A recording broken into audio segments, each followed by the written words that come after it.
it couldn't be more clear that the universe was telling me, set this aside and just get to know him as a human being. And that was the best decision I have ever made in my life.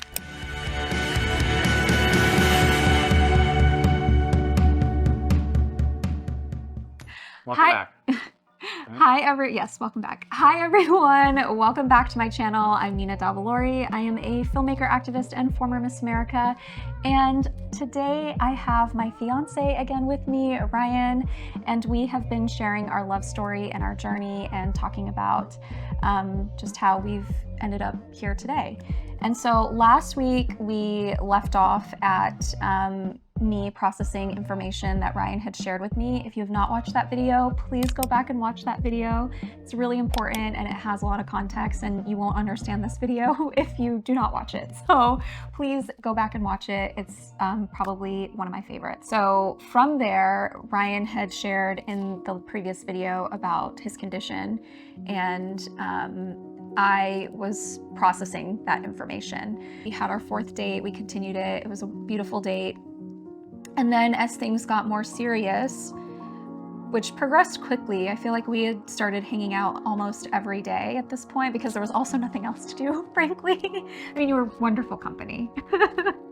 But it just happened really fast. And at this point, he had told me about Ushers, and I started researching heavily about it, which is probably not the best thing I could have done. And you had actually offered me resources. You had had some people within your community that you had said I should reach out to and talk to just to understand more, which I ended up doing. But I didn't do that until much later, I think, maybe like 6 months into our relationship. And so I was kind of swirling after like probably date 5 or 6, really thinking about this. And then I had talked to one of my mentors, and I'm telling her about this, and she said, I feel like if you don't set this aside, then you're not going to be able to get to know what seems like a really great human being. And that was probably the best advice I could have gotten, because I feel like if I had continued to go down the path, especially that early in our dating phase, I feel like I would have been so scared, and that would have prevented me from moving on or continuing the relationship. And so from there, I had also called my cousin. She's an ophthalmologist, and it's really nice to have doctors in the family of all different kinds of specialties. But I called her because I didn't know who else to call, and told her about the condition retinitis pigmentosa. And I think I was hoping for, I don't know, maybe some better news than you had shared with me, I guess. Like I was hoping for something different. And she was very medically professional with me and told me, you know, very similar things that you had told me as far as the condition, or that I had found out via research. And she also said the exact same thing, which is uncanny. She was like, I feel like if you ruminate on this, is that the right word? Ruminate? Yeah. Like stew on it? I feel like if you like stew on this, I miss out on getting to know a really great guy. And that like just made me lose it in the moment, because I had that feeling, but I was almost looking for someone to tell me that. And the fact that 2 people who were so close to me told me that was the sign that I needed. I always believe in signs. I believe in the universe. Big sign person. And that was, I mean, it wasn't even a sign. It was explicitly told to me, which like, it couldn't be more clear that the universe was telling me, set this aside and just get to know him as a human being. And that was the best decision I have ever made in my life, like truly, because I think when it goes back to like even talking about disabilities, like it's not who you are, right? It's not everything who you are. And yes, I was curious to learn more about it and understand it, but it's not what makes you you. Yeah, for sure. Yeah, and I think we're both figuring out pieces of it, because I felt like I had gotten to a point where I was very, I don't know if comfortable is the right word, but I was much more comfortable in my skin than I was, you know, in pretty much any other point in my life with regards to a disability. And it was, you know, like, yeah, let's talk about it. We have the information, and here's things that go well for me, things that are not so great, you know, like picnics on the Hudson are great dates for me, you know, like going to like a dark club is a terrible date for me, you know, like, and it was easier to, like, I was comfortable enough to say things like that, but I think the piece that I didn't appreciate, and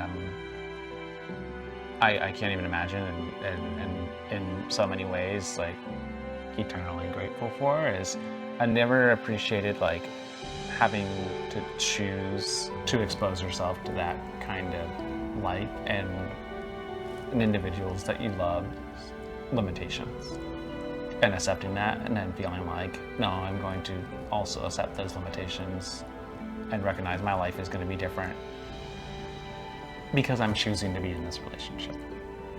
And I don't think I ever really appreciated that until then, honestly, because I remember it started clicking for me, where I was like, immediate family and extended family, it's such a strong network, and I always knew it was like, they're always going to be there, right? And you can imagine, like, a mother to a child or a father to a child is like, when you have someone like that with a disability, there's no question, it's just, this is what we do, and there's always challenges with anything like that, anything that it's not normal, so to speak, you know, and the world is built for normal people and not disabled people in general. So there's always going to be challenges, but with family, you accept that, you do that, and you don't choose. With friends, I found, like, you can choose. Mm-hmm. So I do have friends who love going to live music, who love going to concerts, who love going to clubs, who love going to, like, dark, moody restaurants, and love going to movies, all this stuff, right? And it was, in a way, an easier conversation, because it's like, hey, instead of, like, let's go to a club, like, let's just watch football during the day on Sunday, and we can still have our quality time and still hang out, and, like, we can still build and maintain a really valuable and neat friendship. Mm-hmm. But with a partner, you've effectively chosen to accept everything that, you know, the good, bad, and ugly, you know, and I never really appreciated that until I think we were honestly having, like, it was around, I remember it was January, we met in October, so around January, I remember we were having really hard conversations about this, and both trying to wrap our heads around, what does this mean for us as individuals, us as a couple? I don't know, it's like, you know, I think at that point we were easily in love, or at least what felt like that early, you know, for 6 months in the relationship, in love and head over heels, you know, and still head over heels. But, you know, love matures, and you have it's a different feeling, Yeah. right? And so it was like, you don't want to stop that momentum, but there's a lot of things screaming at you to stop, you know, and it's, I don't have the words for it, it's just an incredibly difficult thing to go through, you know? It was when we were going through it. Like, I feel like it was, like, almost 4 years ago, you know, in some ways. Like, it feels so long ago that it doesn't feel like this heavy thing. But, like, I made the decision to just not worry, like, essentially not make that what our relationship, the beginning phases of our relationship was going to be about. And so it wasn't until, I don't even know when was the first time we said I love you. I think it was in between that October to January, because January is when it got really very real. Yeah. Right? Would you say, do you remember? I think, I mean, it was definitely around January, February. I mean, I remember No, when we said I love you, that was like November. Yeah, or December, something. I think November or December. It was very early on. Yeah. And there's definitely more to share that we have not yet shared, obviously. But I think we will save that for next time. Yeah, I mean, I think there's a big spoiler that we're still together. So it's, you know. Yeah, this isn't going to end poorly. No.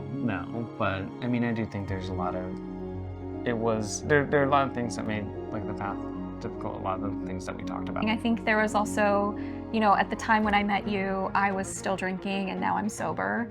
And that also came into play starting that January, actually. I would say March through March was when my own journey started, and that was like a whole thing. And so there was a lot more that we've been through that we will share with you next time. Yeah, but I mean, I think that was the hardest part, right? It's like you've got this, like, building snowball of falling in love, and then you have all these things that are like, these feel like dark clouds chasing this snowball rolling down the hill, you know, and it's like, which one's gonna win? And I think those are the hard things that a lot of people face in their relationships. It just comes in a lot of different forms, but for us, I think it was pretty hard, you know? These were pretty, you know, pretty gnarly, for sure. Yeah. But I'm glad we made it. We made it. We made it. We did it. Thank you so much for coming on my channel and sharing all these things. Thank you for having me. I love you so much. I feel just at home, you know? Thank you all so much for watching. Please like, subscribe, comment. It really does help build the community that I hope we can build here. And we will see you next time. Bye.